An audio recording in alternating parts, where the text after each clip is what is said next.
Recording. Okay. So why don't I have you guys introduce yourselves, tell us what you guys have been doing for the past month or two, and where you are now. Sounds good. So I'm Melissa Bloodworth. I am what do we used to say? An MSTP. Now we say PGY. I would be an MSTP 9, I guess. So I just graduated last year, and I'm doing internal medicine, and I'm in the Harrison Society, so Vanderbilt's version of the PSTP. And so I'm in my intern year of that. And for the last 2 months, I have been on the MICU, starting when a lot of this, like the COVID news broke out in New York and in the States in general. And then I was on clinic block in between. And then now I've done a shift on oncology and the general, like Morgan general medicine services too. So a little spattering things. Yeah. I'm Nathan Bloodworth. I'm also an intern in internal medicine. We couple smash together in the Harrison Society. And for the last 2 months, I've rotated through the emergency department, the medical ICU, and the general medicine service. Wow, that sounds like you have been seeing really like what's been happening out there. What has it been like for you both? So when I was in the MICU, that's when we got our first COVID positive patient in the hospital in general, as well as in the MICU. At that point in time, we had 2 teaching services, and the patient was on the other teaching service, so I didn't directly care for him. But the whole thing has just been real-time learning. It's kind of been it's really interesting to see like an experiment on a global scale in terms of patient care, but also just the scientific advancements and everybody kind of coming together to review all the data and work together towards on a common project.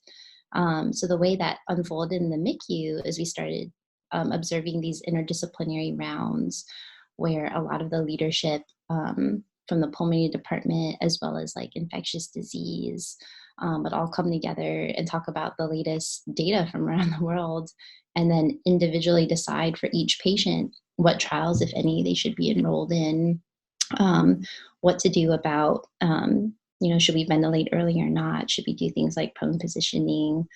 And so that was really neat to observe. And I haven't cared for any COVID positive patients, at least to my knowledge. Since then, the workflows are such that the Riven team, which is mostly internal medicine hospitalists, have been caring for the patients in a separate area of the hospital, the round wing and MCN, until they result negative. So like for physical separation, kind of like how EPOD of the ED is located in the garage, until those patients transfer over to the main hospital. The MICU is set up a little bit differently, which you've seen a little bit more. Yeah, so Melissa summed it up pretty well. They've done a fairly good job. At least Nashville, I think, has of flattening the curve with early social distancing and regular testing. And as a result, our hospital volumes have been very reasonable. We haven't got to the point where we've needed to take some of the drastic measures that New York City or places in Italy have had to take. In the ICU, I actually did get to take care of several COVID patients, participate in their care. Unfortunately, with a critically ill patient, the turnaround time for the test is around 7 to 8 hours currently, or at least it was when I was rotating through. And so you would have a situation where a patient would come into the ED in florid hypoxic respiratory failure, and they would require ICU level care, and they would have a test pending. And either the NP team, which is the team that's designated to take care of these patients in an ICU setting over an MCE, would be full. Or because the test was pending, they would assign them to a resident team, and then the test would come back positive, and But generally speaking, the characteristics of these patients, at least in my experience, have been they're not your typical medicine patients. They're generally a single problem. They have little, if any, interaction with the healthcare system like your average Joe, but they are very serious illness. I would add to that generally, I guess not for COVID positive patients, but for the other patients in general, it has been really interesting to see some of the workarounds for in the middle of the social distancing, even within healthcare. I think one of the biggest challenges has been the limitation of visitors, especially for the critically ill patients, and even those who are dying. Yeah, that must be really hard. I can't imagine telling a loved one they can't see their like patient loved one in the hospital when they're like sick like that. Yeah, it's pretty challenging. I will say that the ICU teams have been really good about keeping the families engaged and informed, and being proactive when it looks like if the patient is going to die, to touching base with the families and letting them know and getting them into the hospital to visit and have that time together, because it is precious. Definitely. What's been your mindset as you go into the hospital every day? I'm sure there's like I would probably feel anxious or scared. Like what has been your mindsets on all that? I've heard a lot of people talking about like this concept of grief. So this notion of just losing the sense of what you expected things would be like. So for us personally, that's played out in some things like having the girls away a little bit longer as we configured our childcare and work schedules. That's been things like having Nathan in the ICU. Just it happened to be during the time when a lot of this is ramping up and not knowing which way that would go. But so that was really maybe a month and a half ago for me. And now I'm feeling kind of settled, now that we've seen how this has been playing out here for a while.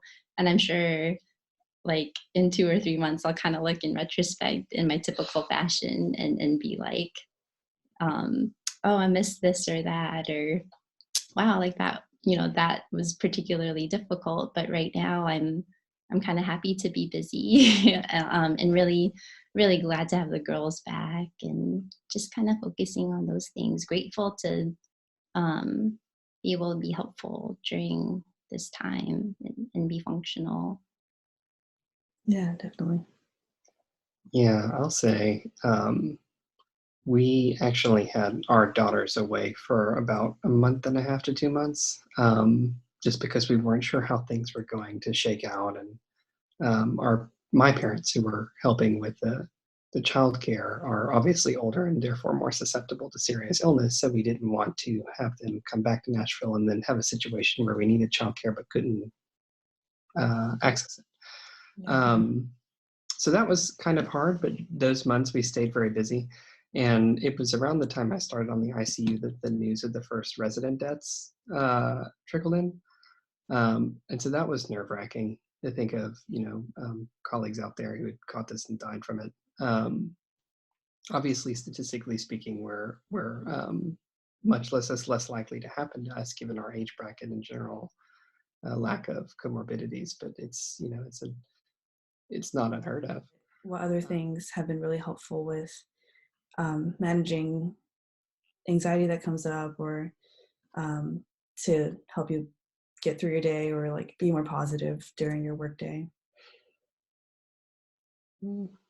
I say for me, it's staying busy. Um, Staying busy and just focusing on my job. I think there's a lot of things about intern year that are good and bad, but ultimately I think that the good outweighs the bad. And at the end of the day, I love what I do, and the privilege of being able to take care of these sick people and having a hand in their care is just a tremendous privilege. And I know it sounds kind of corny and kind of cheesy, but it really does help get me through the day. Just sort of, it reorients me when I'm feeling frightened or burnt out or apprehensive, and and helps keep me focused on the reason that I'm there to begin with. So.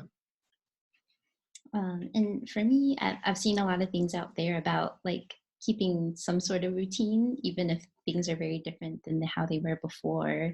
And part of that for me is just keeping in touch with some of my friends and family. Like when the girls were away, we were very intentional about still talking with them for an hour or two every night, doing like the bedtime stories and routines with them. And that helped normalize it a little bit more.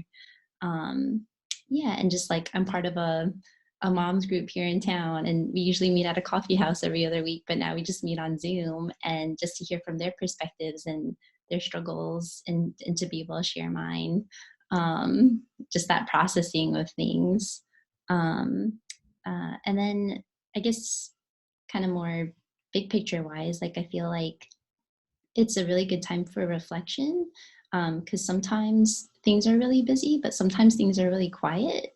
And it's kind of an unprecedented time for our generation. And I think one that will define us generationally. So just to kind of take a step back and think about the stories we'll be telling our kids about how things were like and how you reacted. And I find that helps me kind of me orient myself. And even if things do feel anxious or feel overwhelming, that kind of helps with perspective. Yeah. What kind of reflections have you done in the past, like, few weeks? Yeah. Gosh. I guess, well, so personally, the moms group that I'm a part of is a faith-based group. So we'll pray together, and we'll kind of think back on some of the stories that like our parents have told us of challenging times. Like my parents were immigrants, and so, and so like a big part of my childhood and identity was learning from how they faced hardship, and then reflecting on how I would incorporate that. And so this is just kind of almost an opportunity to implement those lessons or to parent creatively and on the fly. And so me and my friends end up talking about those sort of things a lot. And then in terms of journaling, just kind of recording what's going on at the hospital or how are the girls doing, because I know that like the time will pass quickly, and in a few years the memories will be a little bit hazy, but it'll kind of be neat to see a record of what things were like. Yeah, that's definitely true. I feel like in the moment when you're processing things, it's hard to know what to process, and when you write them down and look back on it later, maybe you'll have even more insight into the whole experience that you might not have remembered or even realized during it.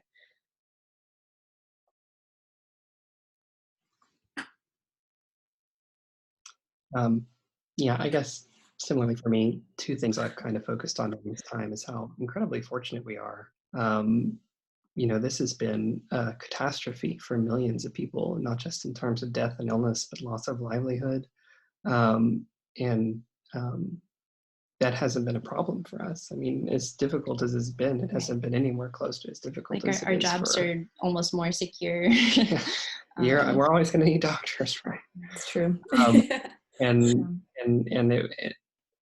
so that just gratitude for what we've got, and just finding ways to help the people that are close to us and close to our family who are hurting during this time has been especially rewarding for us as well. And I would say the other thing, just when we called the girls when they were gone, just how completely detached from this catastrophe they are. And I mean, they wouldn't know what was going on unless we told them. Right. And even then it's, oh yeah, okay, wash my hands. Got it, Daddy, I'll wash my hands. Look at me, I'm washing my hands.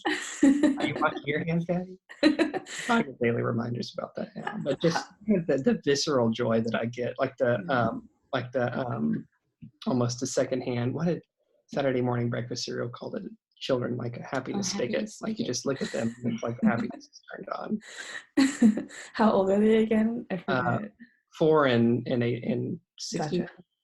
Yeah. Oh, She's coming up on a year and a half now. Yeah, So. 17 months. Oh, so like young enough that they are not missing like school, that they can remember.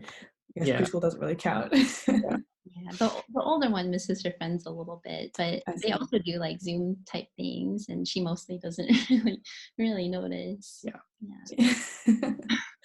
What did you both want to go into? Did you both want to specialize or not specialize? I forget. Could you remind me?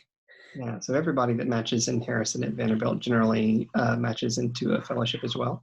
That's It's not true. That's why I said generally. Exception proves the rule, right? So I will hopefully be a pulmonary and critical care fellow here another 2 years.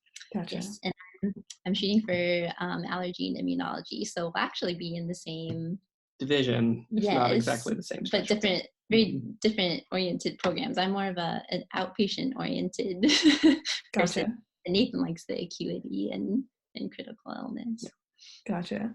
Has it been interesting as someone who's had a PhD and like research training to kind of see this interplay of medicine and science happen on such a global scale?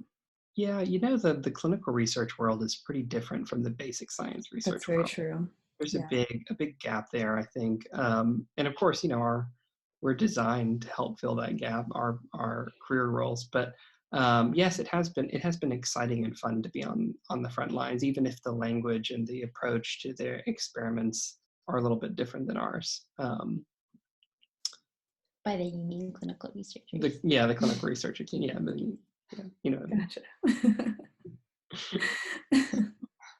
And you both did. It's been a great learning experience, though, for sure. So your kids are with you now?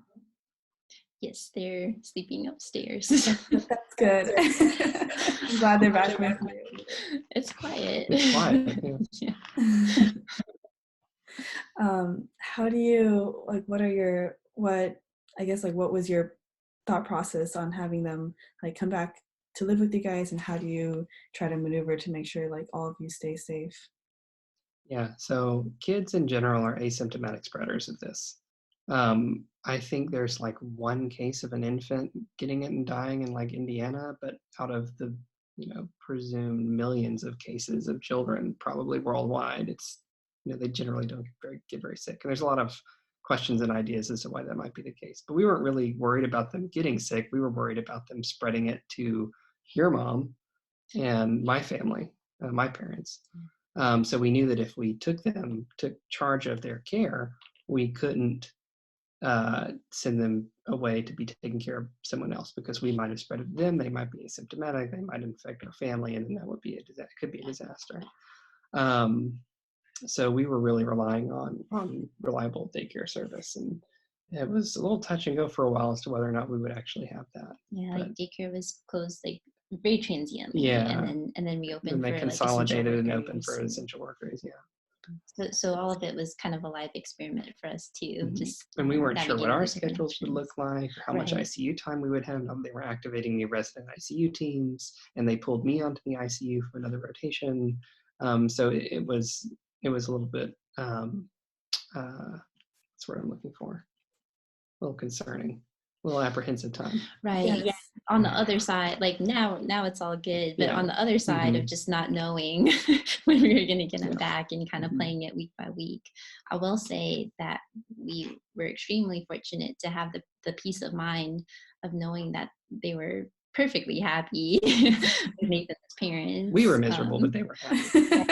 And that's not a luxury that everyone had either, in terms of other healthcare workers during this time.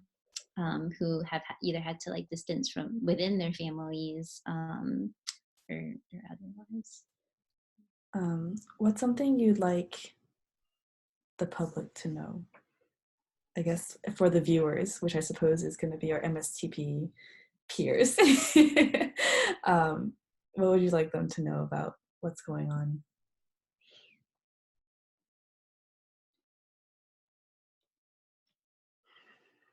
I remember There were times in my training when I was very discouraged and I felt like I'd never get out of school. And I don't know if residency qualifies necessarily as being out of school. It kind of is, but it's another transitionary and training point. But I will say that, things get better. And if that's coming to you from an intern, it's got to be true. Either that or I'm absolutely crazy. In a lot of ways, but things definitely do get better. And I know that in a time like this, you may feel, if you're working in a lab and the lab is shut down, you may feel like you're spinning your wheels and when are things going to get back to normal? Is this maybe even worth my time? And I would say that, at least for me, yeah, it's still worth it. Yeah, very similarly along those lines. I think everyone is like considering their mortality, considering what they're doing because it's been upended, all these things. And I would say for me, the experience has been very affirming on both fronts, like professionally and personally. Um, yeah, like in training, there's those unique challenges during the MSTP. The preclinical years, you're just getting overwhelmed with information. The graduate years, you don't really have a roadmap, and you can feel very lost for a long time until things start coming together. And in the clinical years, it's like diving into a whole new ball game. But yeah, I found that all the phases of this training are a bit like that. And I remember, I think it was Kim Rathmel was saying at one of our professional development conferences that she realized as she went along this path that that's one of the things she really enjoyed about it. Was just doing that learning curve over and over again. And we're certainly in a time where we're doing that together. So just we've often had people give advice to us that really the only things that are worth doing, like they're all hard. Otherwise, they may not be worth a whole lot. And so, in addition to professional development, yeah, like raising a family during this training path. I mean, gosh, I guess I kind of committed to this like freshman year in college, and Nathan did around junior year of college or so. And so I don't know where she's getting these from. my point is, we've been doing this for probably around half of our lives now. And I think one of the things I'm most grateful for is how like we've continued our lives during it.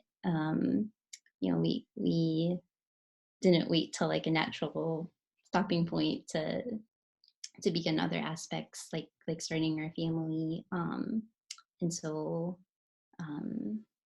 yeah, times like this when things are difficult and uncertain, I feel very affirmed in that area too, because that's what fills us up, even as we feel motivated, but a lot of our energy is expended in our professional endeavors. Yeah, and I would add one more thing. I think that it's times like this that really illuminate why we're doing what we're doing and why what we're doing is so important. Because these types of crises are going to, they're going to happen again. This isn't going to be the last one. And science is a critical part of medical, the future of medical practice, better health through discovery. I've found it immensely motivating to be a part of this, and it's kind of reaffirmed my desire to be a part of the research world, for sure. So your mileage may vary, but Yeah, that was really beautiful to hear from both of you, and very like inspiring and motivating to hear such like positive things come from you both who are going through like very stressful times, I'm sure. Well, you guys are awesome. Thank you so much. Thanks, yeah, Camille. thanks. This was fun. It was fun. It was flattering. Thanks for keeping engaged with the MSTP. For sure. It's a great group of folks. We love the Vanderbilt program and look for ways to stay plugged in. So Yeah, definitely. Well, thank you for agreeing to do this and taking times out of your busy schedule to chat. Absolutely, anytime.